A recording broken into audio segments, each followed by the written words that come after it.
Hi, I'm Shane. And I'm Christy. Welcome to the Food Drives the Mood podcast. Food for your plate, food for your mind and soul, food for your body. Welcome to our show.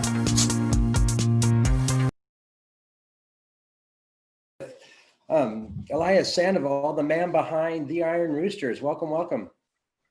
Thank you guys for having me. Thank you for coming. I'm so excited.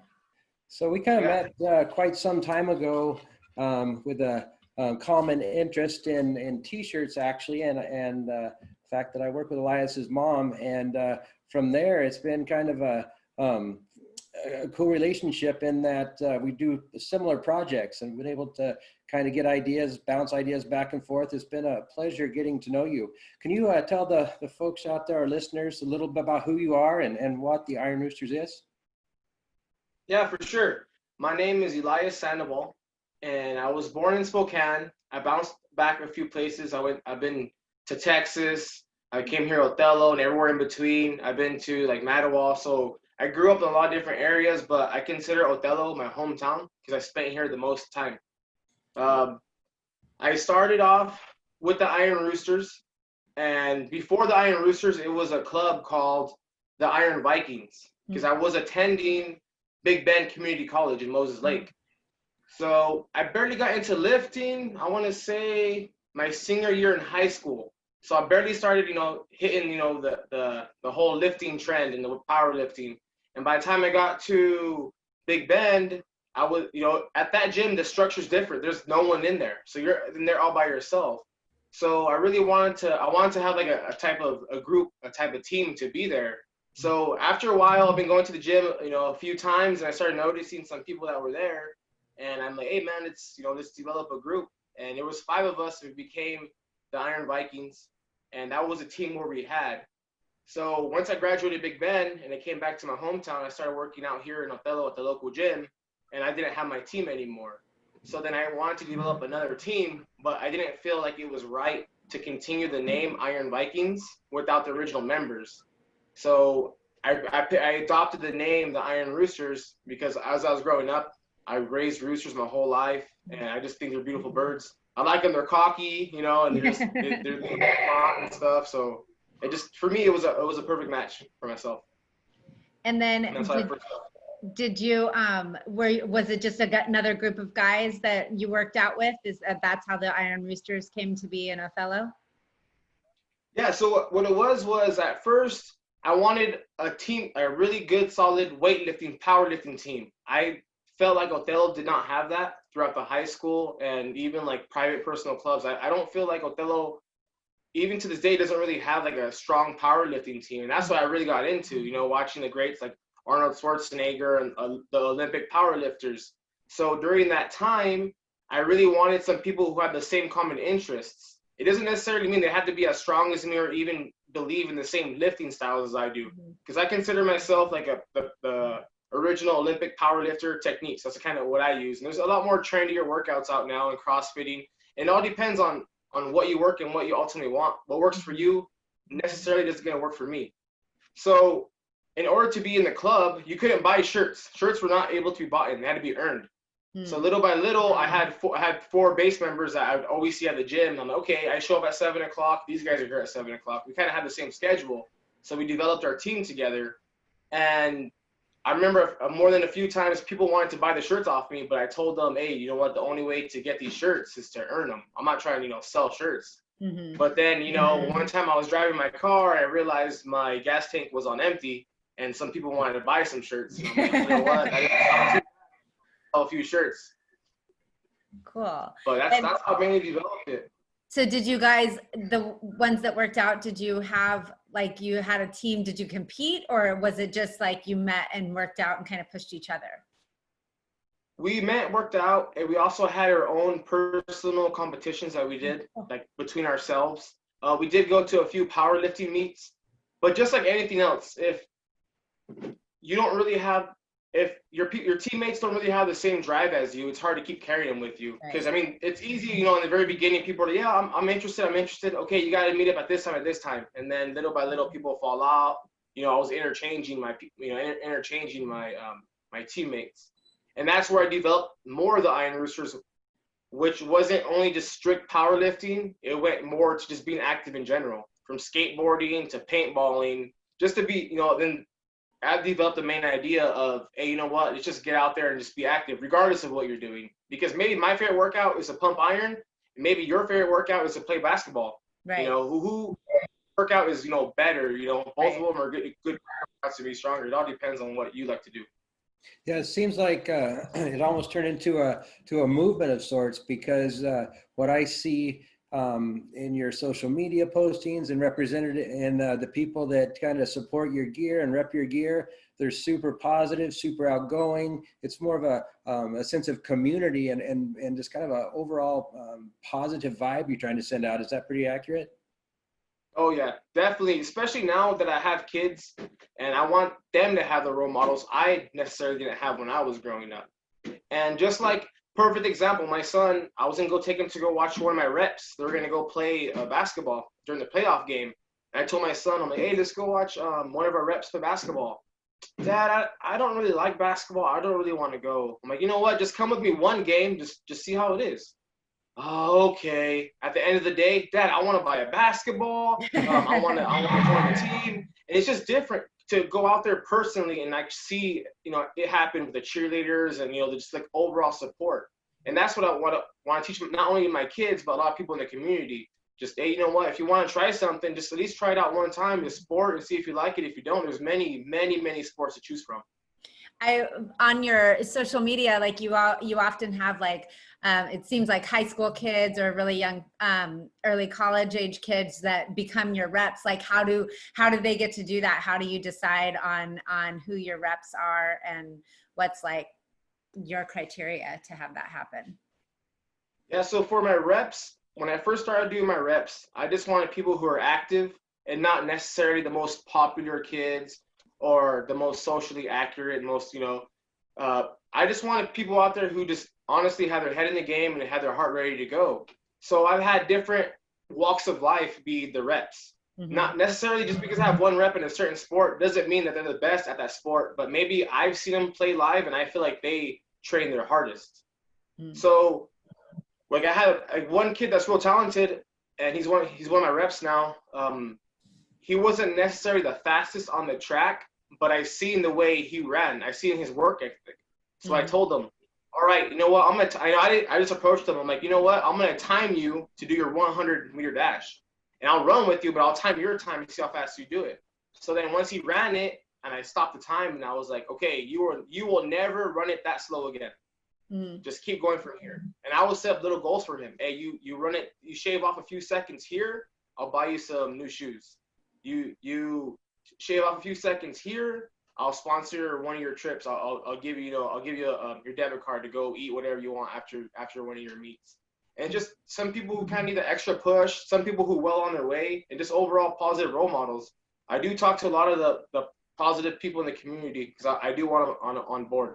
And the reason why I use like a high school, excuse me, what was that? No, go ahead. I was just going to say, you kind of keep within the Othello, like town of Othello, right? Like that's your community. Yes. And that's who you build from.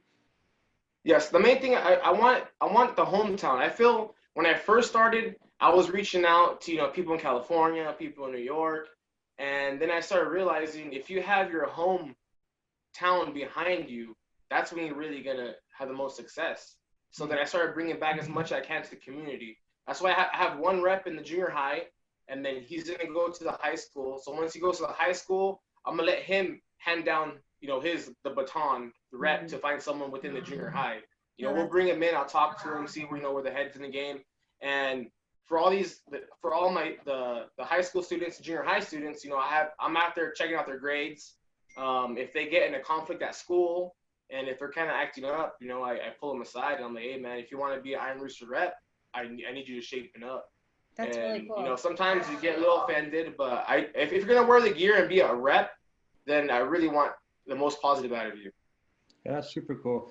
I've seen already, like, a big impact that you have on the youth in the community, but I also see a lot of older folks, kind of old guys like me, pretty proud to wear your gear too. So it seems like you've got your focus there, but it seems to be growing beyond the children. Or did it go the other way? Did you start out with the older sect and it moved to the children, or vice versa, or is it kind of happening all at the same time? Well, yeah, at first I just wanted a whole bunch of meatheads rocking the gear, pumping crazy iron. And then I started, gravitating more towards the hometown. My mom was a really big influence on me. She's like, hey, some of the students been seeing some of your gear. Is there any way they could get some? I'll buy some off you. And I told her, I was like, you know what? If you get me some names of the students that did the best, the best in that quarter, or they did really good on their test results, I'll give them a free shirt and kind of start that, positive rewarding system for them. That's really cool. So then after that, I started getting more involved within the community. And then I've been asked to talk at certain classrooms.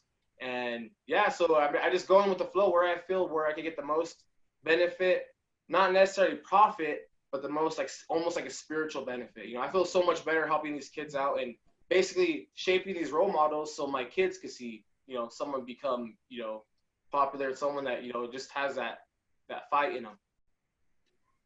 Oh, that's awesome. That's kind of similar to the pillars of Food Drives the Mood. Food for the body. We're talking, nutrition, food for the body and the mind, and everything. Kind of have everything kind of come together to try to create, the best person or develop aspects of individuals to help them become better. So I see a lot of parallels. Yeah, oh, definitely. That's why. I really gravitate towards, what you've been doing, and you just seeing rewarding the kids and seeing that you're involved in a chess club. I don't remember ever seeing a chess club being held up that high, and it's pretty cool. And just seeing just the different types of things that you've been in school. So that's why I started gravitating a lot towards you. And that's why I think I have more of your shirts than I have my own shirts, honestly. Yeah, no, it's awesome. We appreciate all the support. It's great. Do you have any fitness goals for yourself that you're shooting towards, or do you just work out for the benefit of working out, or are you shooting for something specific? The main thing I work out for is overall energy and just to be in somewhat shape.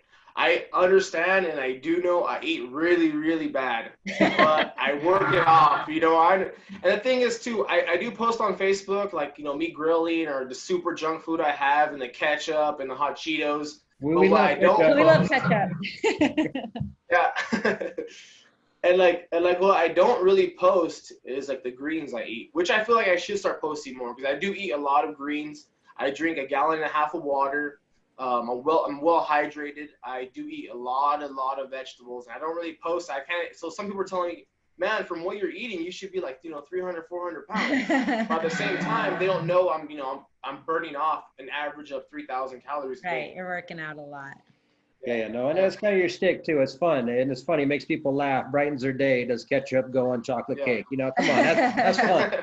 Yeah, if you guys are listeners that eventually will, if you go and follow him, he always has some plate and then he asks if ketchup belongs on it. We have those discussions a lot. Shane really loves ketchup on a lot of stuff as well.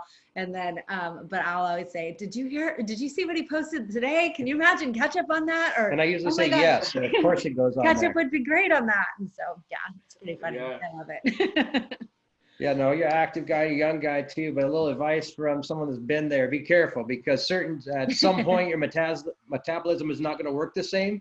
And that delicious, unhealthy food, you're going to say, oh my gosh, what happened? So, hey, enjoy life while you can. Things will change. Yeah, I think I'm starting to see that already. I swear I eat one pancake and I swear I gained 2 pounds overnight. I'm like, man, I gotta run extra today. They feel a little bit different, yeah, definitely as you get older. But right on. About kind of on your social media, you seem to have a huge presence. You're everywhere. And constantly, and which is awesome. And we kind of aspire to be there, but I have a hard time, kind of figuring out how to make time for all the different projects and give them equal press, if you will. How do you manage all your media presence? Yes, that is something that I've had to figure out throughout all these years, because I have Facebook, I have Instagram, I have Snapchat, I have Twitter, and I have all 4 accounts. Then I have the Iron Roosters that has all those accounts. Then I have my personal accounts that has all those accounts. Then I have the Showriso that has all those accounts. And I'm building up my new Pacific Northwest Spotlight that's going to have all those accounts. Wow. So it's really about time management. At first, when I first started, I didn't have Facebook personally at all. So when I started the Iron Roosters in 2015, in late 2015, I never had a Facebook. I had no idea how it ran or the algorithms or anything, if there even was. So I had some of my reps run them for me. So my reps were running my Facebook, and then they're running my Instagram. And then after a while, I started, I just, hey, you know what? Here's my Instagram. Here's my Facebook. Go ahead and run with it. You know, whatever you guys feel. You guys are more hip. You guys know about more technology. Because even though I'm not that old, you know, I'm not that tech suave when it comes to like Facebook and social media. Because me personally, I didn't have it. So it was a learning process for myself. So after I let him run it for a few months, I kind of started monitoring it a little bit, and I'm kind of like, oh man, I kind of didn't like that post. You know, I kind of started seeing a lot of conflicting issues. So what I did was I just cut everything off, reset all my passwords, and just redid it all by myself. And what I'll do on Facebook, I'll go on Facebook and I'll be on Facebook. I try to limit myself, be on Facebook for maybe like 20 minutes. Go on there, post a few pictures, comment a few things, and then swap out and go on to my Twitter. And then try to go on my Twitter, do the same thing, and just rotate through all my social medias. So I try not to spend longer than an hour a day on my social media, which is, you know, it's hard. It's like, at one point, it almost felt like a full-time job just by swapping through. And then I feel bad. I feel like I'm neglecting all the messages, because I open up my personal messages on Facebook, and I'll be blown up, and my Instagram blown up, my Twitter blown up. So you just gotta find that nice sweet spot, you know, when the wife's asleep and the kids are asleep. I'm like, okay, I got 1 hour, you know, because I try to go to bed early, because I want to go to bed early so I can wake up earlier. Right. Before it was, I don't mind staying up till 2 o'clock in the morning and then sleeping until, you know, 9:30, 10. But now I'm like, I want to be asleep by like 11:30 and be up by like 6 if I can. Right. Definitely is a different feeling. Awesome. How do you, that's my wrong question, but we want to, is there anything else any other goals, different things, and then kind of lead into projects that you're currently working on? You kind of talked about them within your social media, but then other things like different projects that you're really honing in and working on right now. Anything you want to leave our listeners with? Give a plug for that. Oh yeah, definitely. My main goal is just to stay busy, rotating between my personal life and the different projects I have. Like right now I have the Iron Roosters. I had so many goals I wanted to do this year, but as you guys all know, the COVID-19 kind of put a push on all that. Right. I had a powerlifting, 2 powerlifting meets I was going to do. I was going to organize a basketball game, a paintball team, and just, you know, everything, the whole world just went on pause for a bit. So that's why I had more time to do more stuff from home, working from home, just socially active. But I have the Iron Roosters, and that's right now my main goal this year is going to be more into powerlifting, because that was where I originally started from. I kind of felt like I was straying away a little from it, between like skateboarding, makeup, bare knuckle boxing. And I'm kind of go back a little bit to my original roots on that. Then I'm also doing the Showriso, which would be my visual podcast show, and that should be, like I said it was supposed to come out in November, but just the way things are working out and the editing skills, I'm super, super picky. And I'm at that point where I'm like, okay, am I being too picky? I'm just going to release that. And that'll be, the Showriso will be on YouTube and on Instagram and Facebook and all the social media. So I'm working on that project. Another project I was so stoked to work on, but I had to put on hold, was a Pacific Northwest Spotlight. And basically what that is food tours. Oh. So I'll start on Othello, and I'll give the Pacific Northwest Spotlight to a certain restaurant or a place to eat. Not necessarily, maybe it could be like a drive-in, or it could be like a kickstand, or kind of just locally kind of want to start branching out, and come up with a big swirl, start going to Royal City, see if Royal City has any spots to eat at, and just go to Tri-Cities and Mos Lake and just branch out. But that whole food tour had to go on hold just for the case. And always bring your ketchup to see if ketchup is right? Oh yeah, I actually got gifted. I got gifted a 5-gallon jug of ketchup from Heinz. And it was signed and everything. I looked at it, and it was a big old box, and it was really heavy. And I guess, I'm not sure if one of my friends wrote to them, but they actually sent me a gift, and they added a big old industrial size gallon, 5-gallon ketchup. I'm just like, wow, that's crazy. But yeah, I always carry a bottle of ketchup in my car, in my Jeep all the time. So nice. I'm ready to go. That's funny. Well, cool. Like we, as we're just kind of building these out, we don't want to take up a whole bunch of anyone's time. So we want to thank you so much for spending some time with us, and thank you for having me on board. Things you're doing. Also, if people that are listening want to follow you, you said everything. So basically the Iron Rooster or the Showriso right now, like that's where they can find you on Twitter, Instagram, and Facebook, correct? Correct. Yep. And then we'll Iron put it Roosters in like our show notes and stuff too. Okay. Yeah, perfect. Just link down my other handles below. Yeah, That'd be awesome. we'll do that. Awesome. Cool. All right. Thanks, man. We appreciate it. Thank you. Yeah, thank you. Take care. It was fun. You too.